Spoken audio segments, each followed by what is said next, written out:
님을 영접한 이야기, 그리고 46절에서 54절은 왕의 신하와 그 가족이 예수님을 영접한 이야기를 다루고 있습니다. 43절은 이렇게 시작합니다. 이틀이 지남에 예수께서 거기를 떠나 갈릴리로 가시며 라고 기록합니다. 그러면서 우리는 오늘 본문 43절을 통해서 요한복음 4장에서 기록되어 있는 이야기를 생각하게 합니다.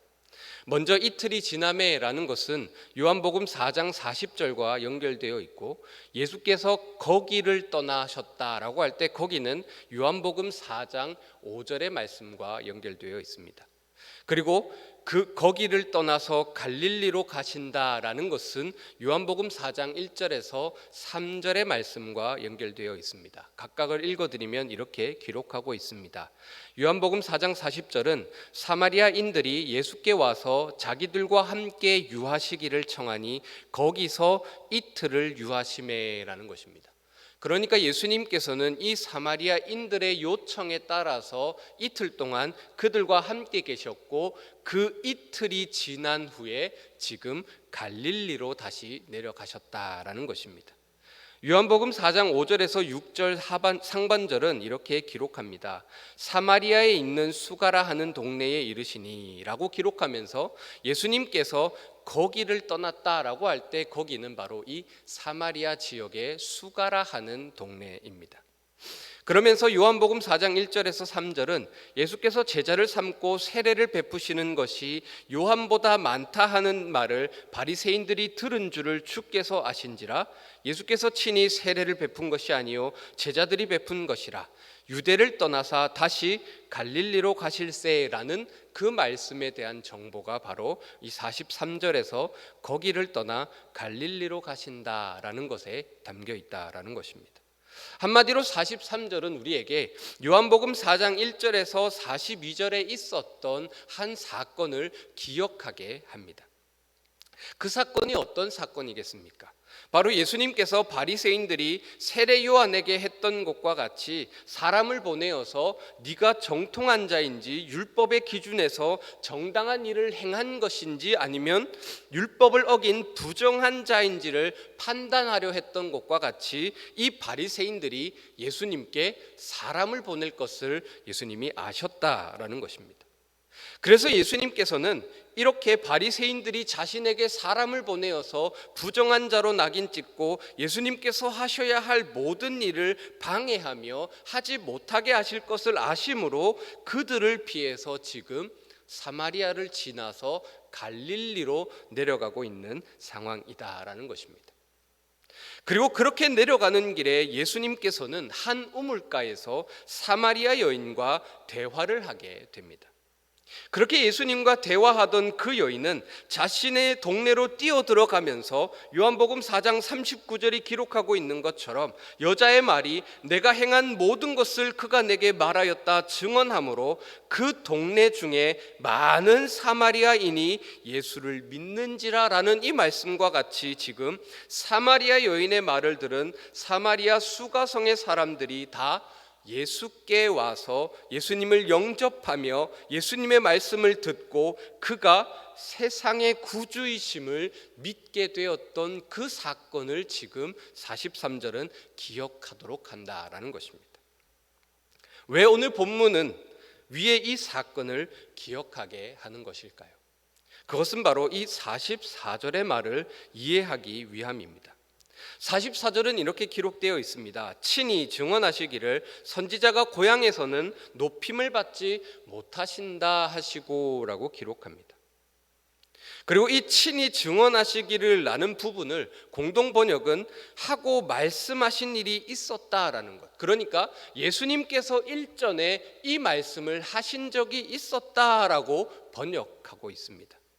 그러니까 오늘 본문 44절은 예수님께서 갈릴리로 가시면서 하신 말씀이 아니라 예전에 어떤 과거에 예수님께서 말씀하셨던 것을 요한이 들었고 그 요한이 들었던 것을 지금 오늘 본문에서 요한은 요 자리에 위치시키며 우리에게 어떤 작용을 하도록 한다라는 것입니다. 그러면서 오늘 본문 44절은 우리에게 어디가 예수님의 참된 고향인가라는 것을 질문하게 합니다. 왜냐하면 선지자가 고향에서는 높임을 받지 못하신다라고 하셨던 말씀이 갈릴리로 가시는 길에 하신 것이 아니라 일전에 하셨던 말씀을 다시 회상하며 기록하는 것이기 때문이라는 것입니다. 이것은 요한복음의 서두에서 종종 사용되고 있는 것을 볼 수 있는데요, 그 중에서도 특히나 요한복음 1장 11절 자기 땅에 오매 자기 백성이 영접하지 아니하였으나 라는 구절을 우리로 떠올리게 합니다. 예수님께서 세상의 빛으로 오셨는데 세상이 그 빛을 깨닫지 못하였다라고 하는 말씀, 그리고 예수님께서 자기 땅에 오셨지만 자기 땅에 거하는 그 백성이, 마땅히 영접해야 할 백성이 지금 그 빛을 알지 못하고 그 땅에 오신 자기의 주인을 알지 못하는 그 상황을 예수님께서는 일전에 요한복음 1장에서 말씀하셨다라는 것입니다. 바로 오늘 본문 44절은 이것을 생각하게 한다라는 것이죠. 따라서 44절은 마태복음 12장 46절에서 50절에서 예수님께서 무리에게 말씀하실 때에 그의 어머니와 동생들이 예수께 찾아와서 말하려고 밖에 서 있을 때 그것을 본 사람들이 예수께 와서 말하면서 여짜오되 보소서 당신의 어머니와 동생들이 당신께 말하려고 밖에 서 있습니다 라고 말했을 때 예수님께서 누가 나의 어머니고 누가 나의 가족이냐라고 말씀하셨던 것, 그러면서 예수님께서 누구든지 하늘에 계신 내 아버지의 뜻대로 하는 자가 내 형제요 자매요 어머니이니라 하시더라 라는 그 말씀과 같은 것으로 우리는 이 44절을 바라볼 수 있다라는 것입니다. 따라서 44절은 어디가 나의 참된 고향인가 라는 것을 예수님께서 질문하시는 것이다 라는 것이죠.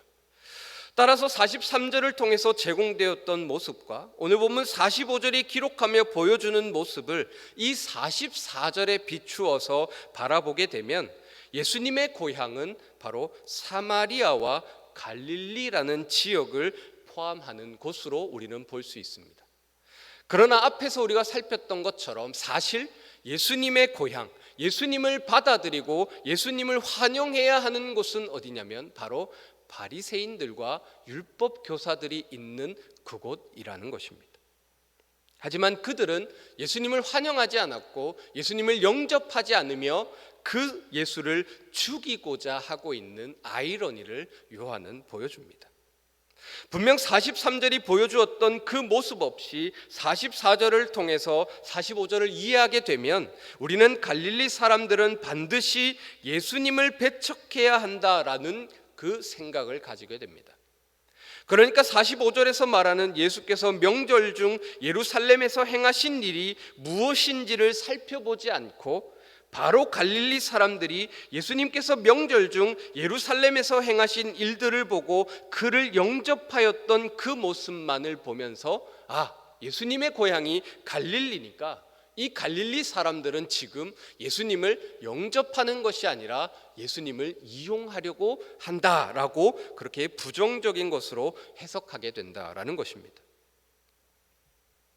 하지만 45절에서 말하는 그 예수께서 명절 중 예루살렘에서 행하신 일을 살펴보면 그 의미는 조금 달라지게 됩니다. 45절이 말하고 있는 그 명절 중 예수께서 예루살렘에서 하신 모든 일이라는 것을 요한복음 2장 23절은 이렇게 기록하며 보여줍니다. 6월절에 예수께서 예루살렘에 계시니 많은 사람이 그의 행하시는 표적을 보고 그의 이름을 믿었다라고 기록합니다.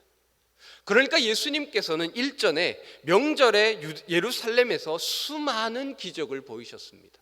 그런데 중요한 것은 요한은 그 명절 중 예루살렘에서 행하신 일을 딱 하나만 기록하고 있다라는 사실입니다. 그 수많은 기적을 다 기록하지 않고 요한은 오직 예수님께서 성전을 깨끗하게 하신 사건, 요한복음 2장 13절에서 22절에 기록되어 있는 그 성전 정화 사건만을 요한은 기록해주고 있다라는 것입니다.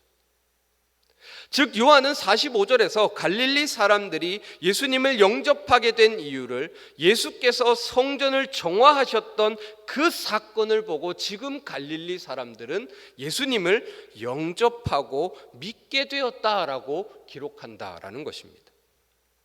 이러한 모습으로 미루어 볼 때 45절에서 예수님을 환영했던 그들, 곧 갈릴리 사람들은 단지 자신들의 이익과 요구를 들어주시는 분으로서 예수님을 환영하고 예수님을 자신들의 무리에 받아들인 것이 아니라 43절을 통해서 보여줬던 그림, 곧 사마리아 지역 사람들이 예수님을 만나고 예수님을 세상의 구주로 고백하게 되었던 것과 같이 지금 예수님을 영접하고 예수님을 믿게 되었다라는 것으로 보게 한다라는 것입니다. 그러면서 요한은 오늘 본문 46절에서 54절의 이야기를 덧붙입니다. 즉 요한은 지금 어디가 예수님의 고향인가 하는 것에 초점을 맞추어서 또 다른 이야기 하나를 덧붙여 주면서 43절에서 45절을 통해서 보게 된 그 개념, 예수님을 영접하는 곳이 곧 예수님의 고향이라는, 그 참된 고향이라는 것을 더욱 확장하고 더욱 선명하게 그려주고 있다라는 것입니다. 먼저 46절은 예수께서 다시 갈릴리 가나에 이르시니 전에 물로 포도주를 만드신 곳이라 라고 말합니다. 그러면서 그곳에 왕의 신하가 있어 그의 아들이 가버나움에서 병들었었다라고 기록합니다. 그러면서 46절은 우리에게 또 하나의 사건을 기억하게 하는데, 그것은 바로 전에 물로 포도주를 만드셨던 그 사건을 기억하게 합니다.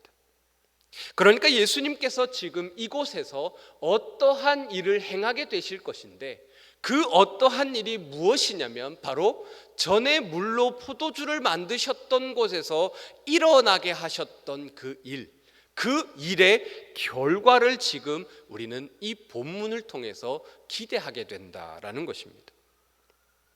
곧 예수님을 환영하는 고향, 예수님을 영접하는 자들에게 보여주실 기적, 표징이 무엇인가 하는 것을 보게 한다라는 것입니다. 요한복음 2장 1절에서 12절은 물로 포도주를 바꾸셨던 기적을 기록합니다. 이것을 간략하게 살펴보면 예수와 그 제자들 그리고 그 예수의 어머니는 갈릴리 가나의 혼인잔치에 참석했습니다. 그때 마리아가 외칩니다. 저들에게 포도주가 없습니다 라고 말합니다.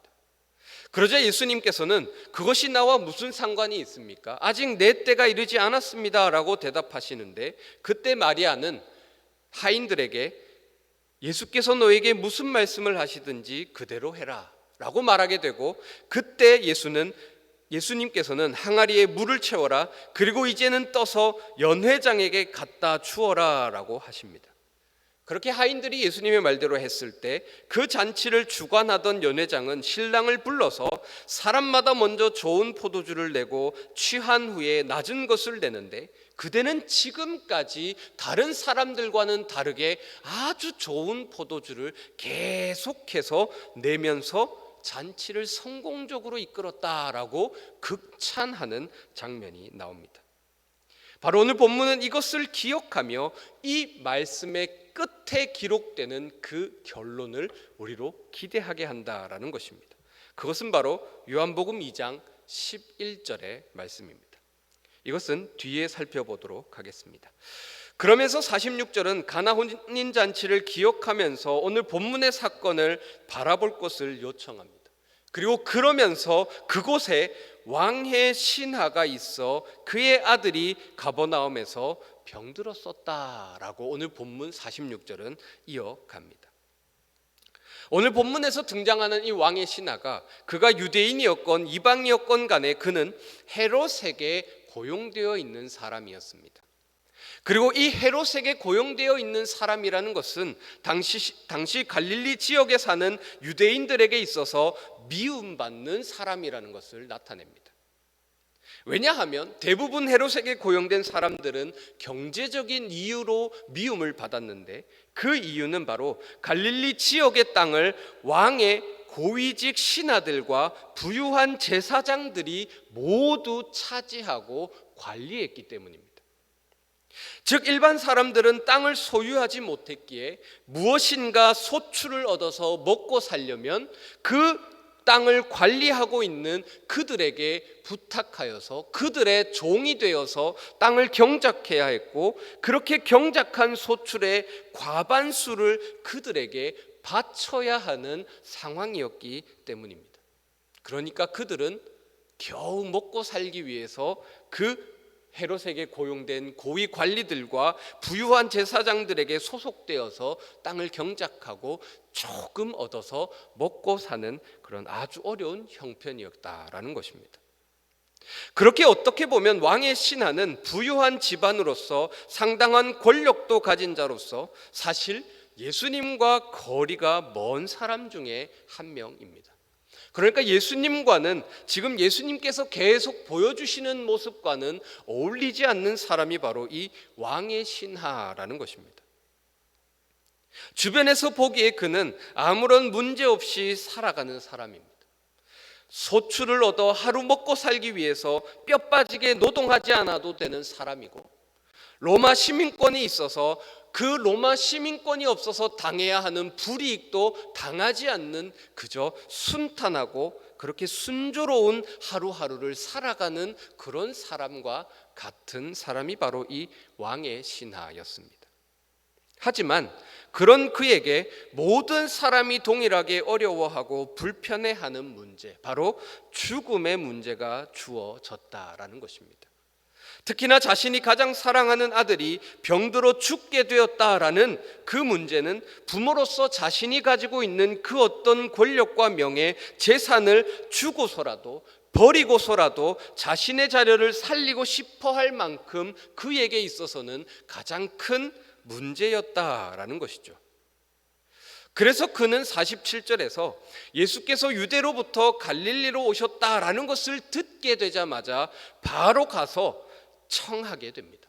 내 아들의 병을 고쳐주소서 하니 그가 거의 죽게 되었음이라 라는 말씀과 같이 예수님을 찾아가서, 직접 찾아가서 고쳐달라 애원하며 간청한다라는 것입니다. 그는 분명 수많은 돈을 주고 명의라 불리는 사람들을 불러다가 치료했을 것입니다.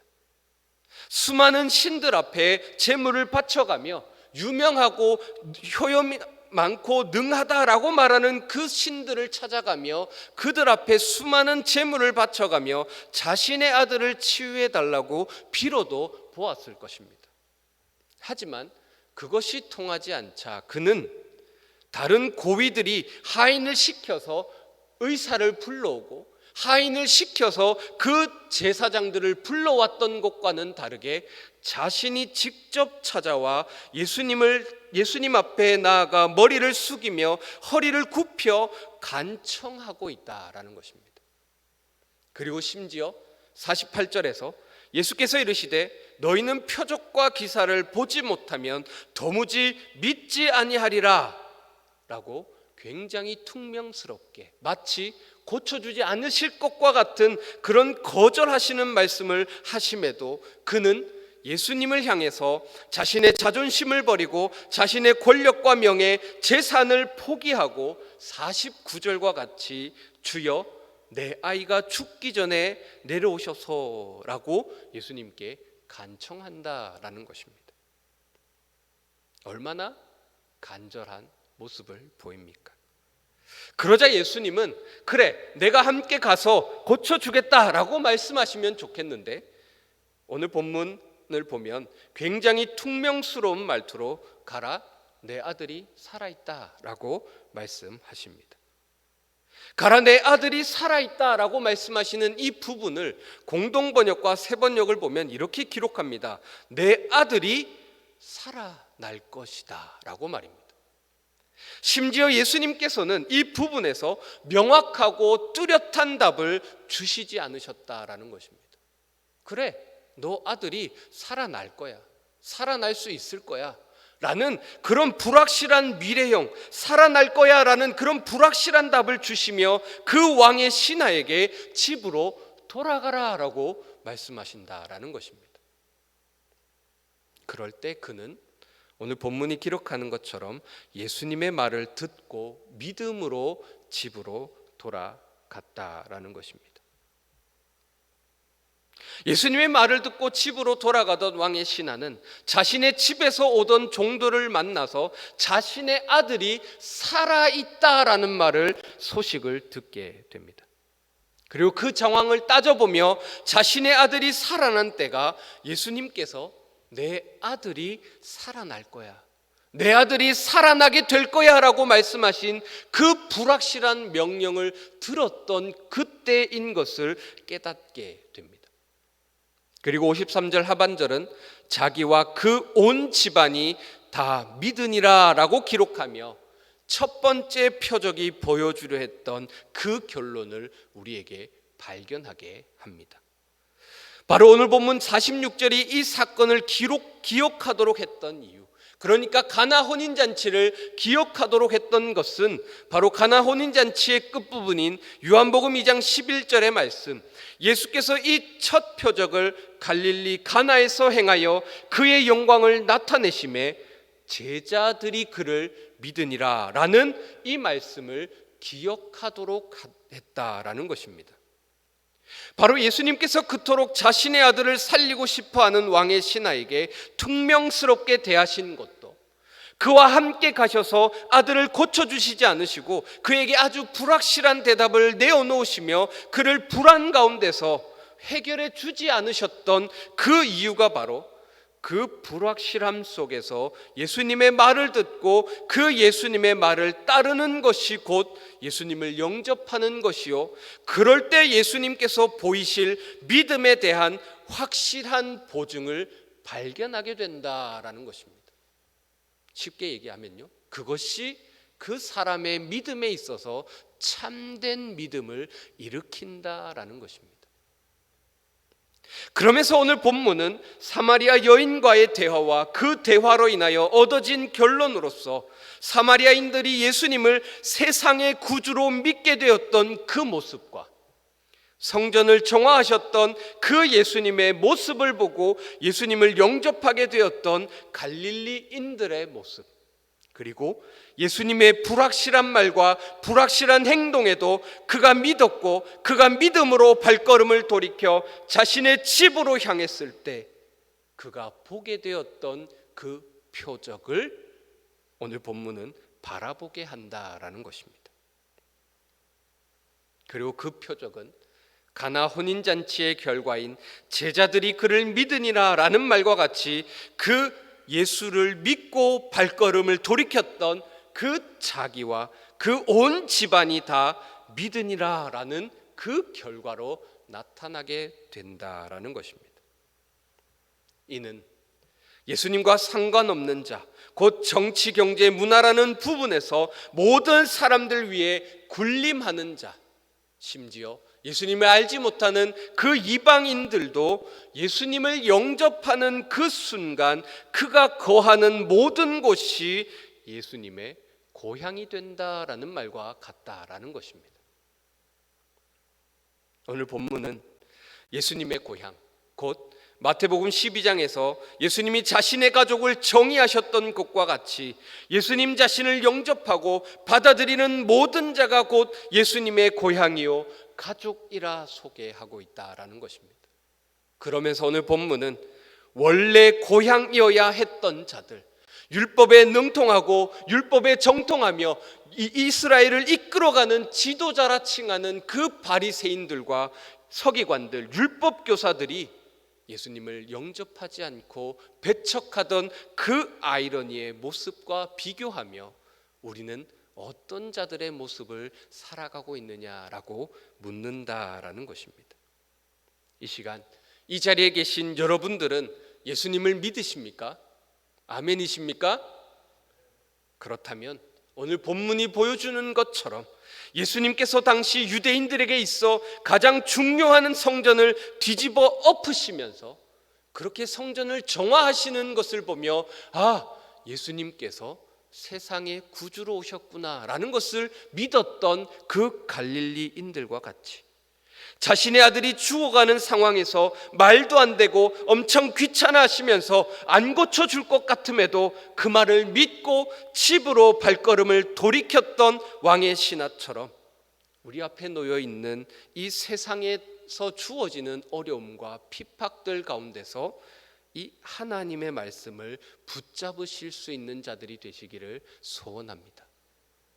도저히 불가능해 보이는 상황, 내 힘으로 어찌할 수 없을 것 같은 그 상황 가운데서 그 상황을 바꾸시며 그 상황을 뒤집어 엎으시며 표적을 보이시는 분은 바로 우리가 믿고 따라가야 할, 순종해야 할 바로 예수 그리스도이시다라는 것입니다.